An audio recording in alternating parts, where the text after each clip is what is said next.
रानो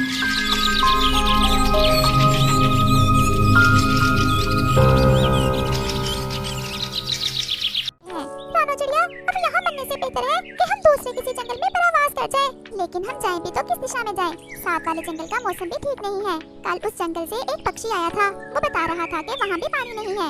क्यों ना हम पूर्व वाले जंगल की तरफ जाएं? हो सकता है कि हमें वहाँ भोजन भी मिल जाए और पानी भी। रानो, कबूतर ठीक कह रहा है, हम ऐसा ही करते हैं, हम पूर्व वाले जंगल की तरफ ही जाते हैं। अगर तुम दोनों का ये फैसला है तो मुझे कोई एतराज नहीं है। तो फिर तैयार हो जाओ तुम दोनों। हम पक्षियों की तैयारी क्या हो सकती है?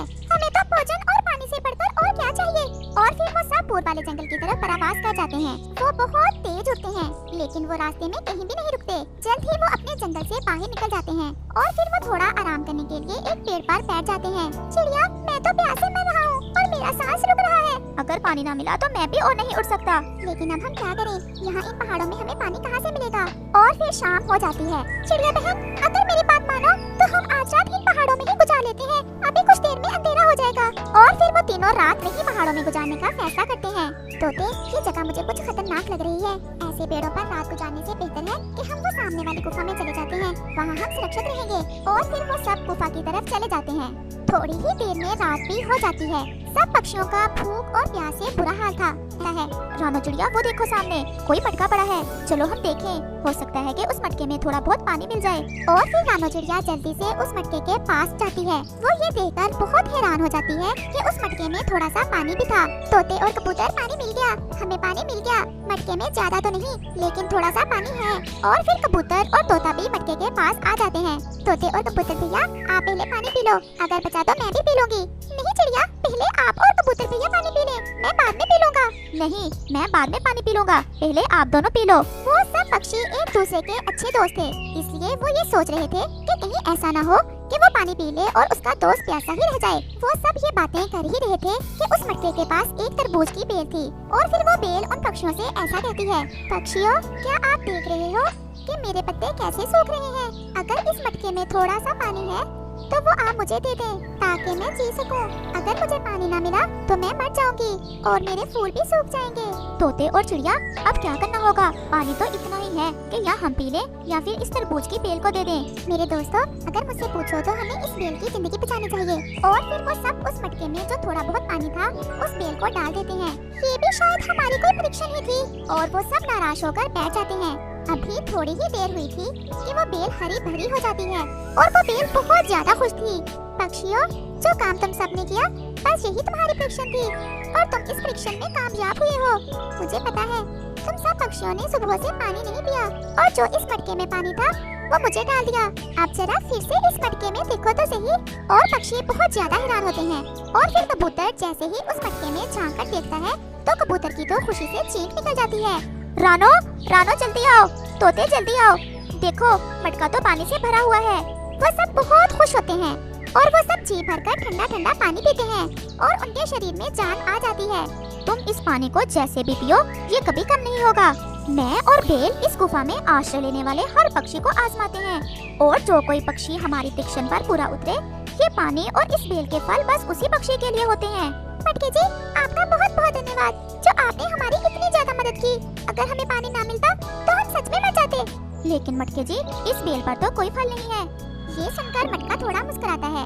वो बेल उन पक्षियों से ऐसा कहती है, आप सब कुछ मांगोगे तो मैं दूंगी। आपका जो जो कुछ खाने को मन करेगा मैं वो सब दे सकती हूँ आपको। आप कुछ मांगो तो सही। ये सुनकर उन पक्षियों को और भी ज्यादा हैरानी होती है। और फिर रानो चिड़िया उस बेल से ऐसा कहती है, बेल जी, अगर हो सके तो मुझे तो एक तरबूज ही दे दे। और फिर देखते ही देखते उस बेल पर एक बड़ा सा तरबूज लग जाता है। रानो चिड़िया बहुत ज्यादा खुश होती है। तोते जी, आप क्या खाओगे? बेल जी, मुझे तो लाल मिर्ची ही ज्यादा पसंद है, अगर हो सके तो वो ही मिल जाए। और फिर उस बेल पर ढेर सारी लाल मिर्ची लग जाती है, जिसे देखकर तोता तो पागल हो रहा था।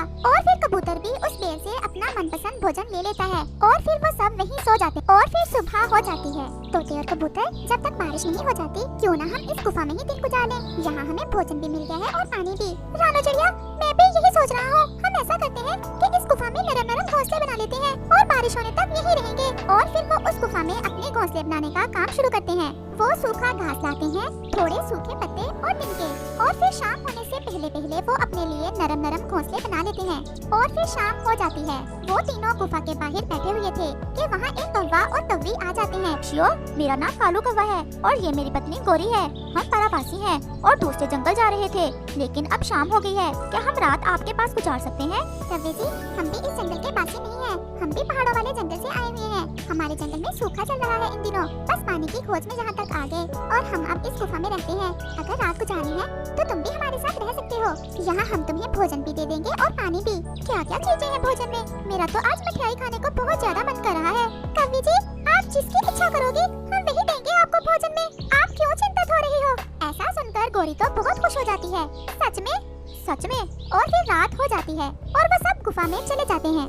पक्षियों, मुझे तो भूख बहुत ज्यादा लगी हुई है। आप जल्दी से मुझे वो मिठाई ही दे दें। मैं पहले भोजन कर लूं। बाकी बातें तो सारी रात होती ही रहेंगी। मिठाई है भी या मजाक ही कर रहे थे आप बैठे, मैं अभी आपको मिठाई देती हूँ। और फिर रानो चिड़िया उस बेल के पास जाकर ऐसा कहती है, बेल जी, कौवा और कौवी के लिए मिठाई दे दें, उन्हें मिठाई खाना है। और फिर वो बेल तुरंत वहाँ मिठाई का ढेर लगा देती है, जिसे देखकर गोरी कौवी तो बहुत ज्यादा हैरान हो जाती है। चिड़िया जी, ये क्या, ऐसे कैसे मिठाई, और वो भी एक बेल से? मुझे तो अपनी आंखों पर विश्वास नहीं हो रहा। कौवी जी, आप मिठाई खाएं और मजे करें, अगली बार ना पूछें। और फिर कौवी और कौवा वो मिठाई खा लेते हैं और फिर बाकी पक्षी भी भोजन कर लेते हैं और पास पड़े मटके से पानी भी पी लेते हैं और फिर वो सब सो जाते हैं। लेकिन गोरी की आंखों में नींद नहीं आ रही थी। वो तो उस बेल के बारे में ही सोचे जा रही थी। कालू, ऐसे कैसे हो सकता है? एक बेल इतने सारे भोजन कैसे दे सकती है? सच पूछो तो मुझे तो अभी तक विश्वास नहीं हो रहा। ये जरूर कोई जादुई बेल है, क्योंकि ये सब कोई जादुई बेल ही तो कर सकती है। क्यों ना हम दूसरे जंगल जाने के बजाय इन पक्षियों के साथ ही रह लें। जब तक ये पक्षी यहाँ हैं, हम भी इनके साथ ही मजे करते हैं। बात तो तुम्हारी ठीक है, हम ऐसा ही करते हैं। और फिर ऐसे वो बातें करते करते सो जाते हैं। ऐसे ही दिन और रात गुजरते गए। फिर एक दिन आसमान पर गहरे बादल छा जाते हैं और फिर तेज बारिश शुरू हो जाती है और फिर सारा दिन और सारी रात बारिश होती है, जिससे हर तरफ नदी नालों में पानी ही पानी हो जाता है। अब हम सबके जाने का समय आ गया है, क्योंकि अब हमारे जंगल में पानी मिल जाएगा और भोजन भी। मटका जी और बेल जी, आप सब मजबूर पक्षियों की ऐसे ही मदद करते रहो और हमेशा खुश रहो। अब हम सब जा रहे हैं, क्योंकि हमारे जंगल में अब बारिश के कारण पानी की नदियाँ भर गई होंगी। आप पक्षी बहुत अच्छे थे। और फिर वो मटका उदास हो जाता है और वो पक्षी वहाँ से चले जाते हैं।